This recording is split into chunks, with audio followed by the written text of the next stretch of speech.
Hello everyone, welcome back to Leveling Up from the Inside. This is my three-month update. All right, it's been a month since I last posted a video, so I'm sorry that it took me so long, you guys. It's been busy. I was in class, but I'm off this month, so I hopefully will record a few videos, especially for my bariatric brothers and sisters who've had some questions related to skin removal surgery. All of my surgeries were because I had major weight loss last year. So I'm going to be doing a series of videos specifically for skin removal, that purpose, and how it kind of changes your body a little bit. But for my other followers, Phyllis, if you're out there, hi Jesse. I'm catching you guys up with what's been going on. So it is November 13th, 14th. It's November 14th. Yesterday was Friday the 13th. Thanksgiving is not this week, but next week. So that's exciting.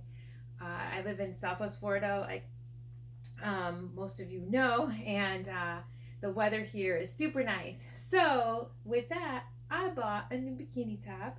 I actually bought it a little while ago, and I'm thinking about going to the pool this afternoon, but I'm walking around in it because I need to muster the courage to actually wear it outdoors. Like I mentioned earlier, I had gastric sleeve surgery done, so I lost a lot of weight, and I've never actually worn a bikini in public, so I still have to work up the courage a little bit. So what am I doing? I'm making a video and I'm putting it out on YouTube. There we go, YouTube. There's the bikini top. All right, so let's get right into the updates. I have not seen my doctor in the last month. I actually have an appointment scheduled with him the week of Thanksgiving, the Tuesday before. But I'm going to move that to January just because I don't have that much vacation time and I need to save it for when my little guy is off 2 weeks in December. So I'd rather spend that whole day because my doctor is on the east coast of Florida. I live in Naples on the west coast. So that's 2 hours there, then my appointment, and then 2 hours back. So it takes the whole day. So I'm going to be moving the appointment, but he and I have chatted, and he's a great guy, so it's fine that I'm going to go in January. All right, so let's go through all the spots and see how everything's doing. So here is, let me turn this up a little bit. All right, let's see. This is the one that I call the Frankenstein arm. It's a little raised in here. It doesn't look better on the camera. I don't know why, but this actually has improved since last time. I've been actually massaging it in the shower with hair conditioner, and I also bought bio oil. It's just that these seams are like crazy, but it is getting better slowly but surely. In here, if you have this arm surgery and you take it down as far, I had weight loss, I had skin removal, so he pulled in a lot of extra skin that I had down here. That's why my scar goes down so much farther. Let me center that. If you have this surgery, if you see this little area right here, that's like where your arm folds. I'm sorry if I'm hairy, y'all, but I'm not totally prepped to go to the pool yet, obviously. So this, when you have surgery, is just constantly moving up and down. So if you are watching this and you have not had this surgery yet, be mindful of when you put your arms up, not to do that too early on and pull on that, because that's what creates that. Also, this is more kind of darker and more raised just because all the massaging with the silicone and the hair conditioner and everything, I've been focused up here, and I totally ignored this area, and that's totally my fault. But you can kind of see the difference between a scar that has not had as much silicone gel and massage versus a scar that has, like, the color difference. Yes, this one is smoother, but it didn't have as many of these anchoring like stitches as that. So that's that arm. Then we have this one. You can see a little bit of what I was talking about right there, and another one right here. Same kind of zone. That one, let me see if this one, yeah, you can kind of just see that all right there. be careful again, just kind of with this. And for me, where I had the hardest time not doing that, because I have long hair and I would put my hair up in a ponytail, and just this motion was enough to cause that. I mean, because that's really all I did for like a week, was that was the only motion, and I was still kind of like this doing it. So anyways, um they have been more itchy and dry. That could be because the conditioner that I was using, which was like a really sulfate free organic conditioner finish, and I've just been using like any regular conditioner, so it's still getting kind of dry. But the bio oil is helping. I just started with that. So but it still sometimes gets dry at work and you're just like, oh, it's so itchy.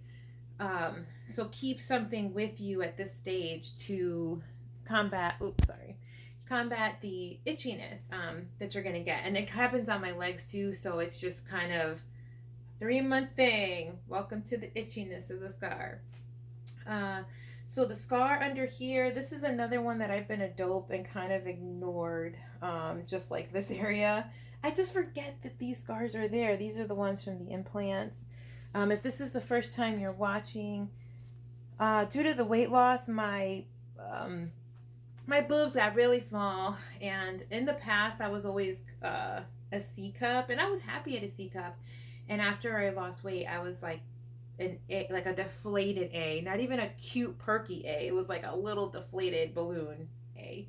So I decided to get these filled up again, and I got 400 cc's high profile under the muscle. So that's what this scar is for. I don't have any scars here because I was obviously open. So these are doing great. They've dropped to where they're supposed to be. The fluffing, you know how they say, oh, dropping and fluffing, and I've mentioned it in the past, but I'm not really exactly sure what fluffing is on a whole. Like, I know that they've dropped, like they're even now, because last time I did a video, this one was still a little bit higher than the other one. But as far as the fluffing bit, I'm not sure. So I'll let y'all know if they fluff. Like if I notice and I'm like, whoa, I'm fluffed, I'll let you know.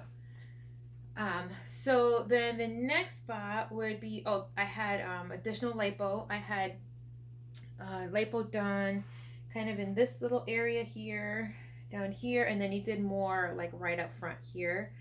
I had a tummy tuck November 2019.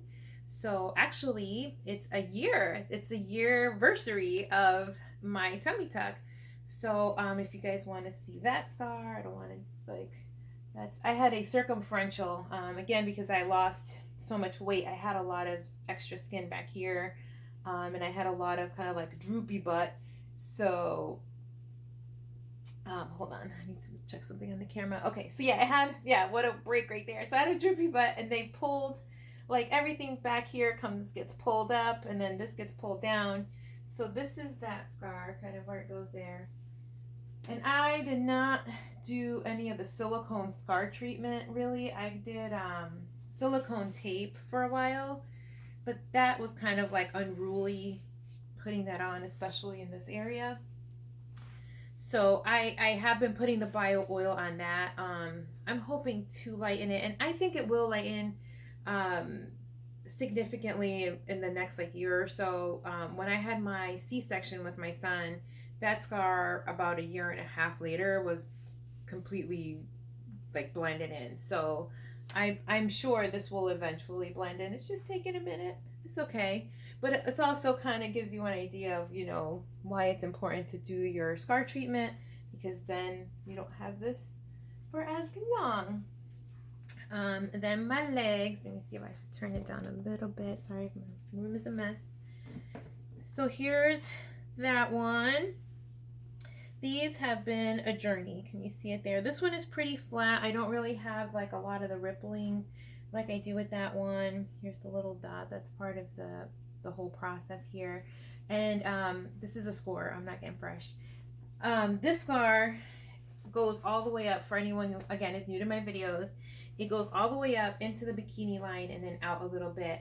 And that is also because of this. It's a skin removal and tightening and lipo. Like there was just the works in there, so it's a really long scar. And that one, it's not really itchy in the bikini line, but it does get itchy kind of like down here, or the areas where touch a chair. So if you're at your office, or like when I'm at my office or my home office, um, it gets like sore in the places where the chairs are contoured, if that makes sense. So be mindful of that. You may, your work chair may be uncomfortable and putting a lot of pressure in those spots. So you might want to put a pillow or a blanket. That's what I do at work. I have like a little thin blanket, and it kind of levels it out a little bit so I don't get those weird touch points. With this surgery, the thigh lift, I'm going to tell you what. So 3 months out, here is the truth on that. It is, of all the surgeries I've had, and I mean, I've had the boobs and the arms and the tummy and the thighs, this one was the most delicate. It's definitely been the most interesting recovery. For example, so every time that you sit on the toilet, first of all, you're not going to sit on the toilet for like a month. You're going to be like hovering, because every time you sit on the toilet, it fucking hurts. Sorry, I said a bad word, but it hurts. So you don't do that. The next month, you're kind of sitting, but you're like on the edge, and it's still sore, and you're afraid to like split a stitch, because if of any place on your body that you can split a stitch, even like 4-6 weeks later, is gonna be right in there, right in this little area here. So you have to be super careful. And so every time you sit down on a toilet specifically, it pulls, like it just is not comfortable. So I had that problem. Like I got more and more comfortable like sitting in different positions, but I would probably say it's been maybe a week since I can confidently sit on the toilet without being like, oh, I got to position myself so it doesn't pull. So be prepared for that. Like I was not prepared for it to take so long for me to sit on a toilet comfortably. I will say, if you have the choice between the toilets that are like a little flatter versus the ones that are like kind of like inward curve, it makes a big difference. The ones that are flatter are gonna feel better, because the ones that are kind of shaped down, like it's pulling your meat basically, or your skin or everything, it's pulling it in a weird way. So it's not going to feel as comfortable. One thing that I found to help with that, like if, not to be TMI, but let's say you have to do like number 2 or something where you're gonna be there, what I would do is I had like ace bandages, and I would like kind of wrap my leg a little tighter, right over the garment that I was wearing.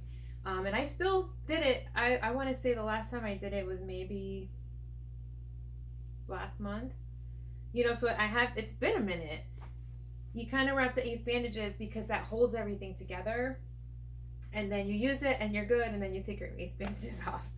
So that's a hint if you had the surgery and you're kind of struggling with that. And I did have an area, for those of you who watched my earlier videos, there's a whole video for that, where I pulled a bit of a stitch on this side.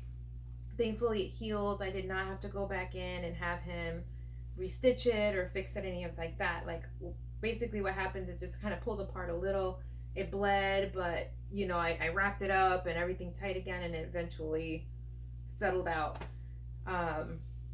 So definitely prepare for that surgery and prepare for that toilet experience. If you have the option, or you're toilet seat shopping at this moment, pick the flat one, not the little curved one.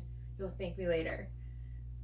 So with that, quick message to my bariatric patients. Actually, before then, if you've enjoyed this video, please like, and if you know someone who could benefit from this video, please share.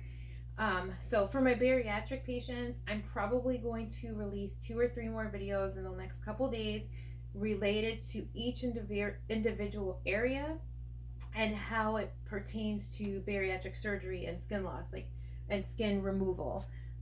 You know, like for example, one thing that would affect maybe more a bariatric patient than just anyone who is just looking to have skin removed here.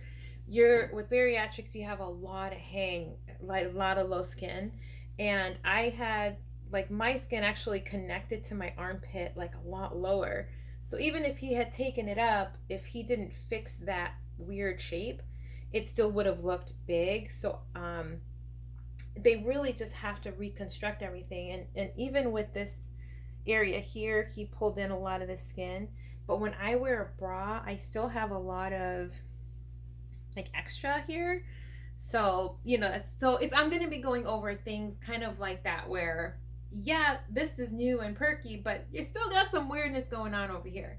And the whole goal of that is so that your expectations are realistic, and that when you're done with making these changes, that you're happy with your body and that you're satisfied.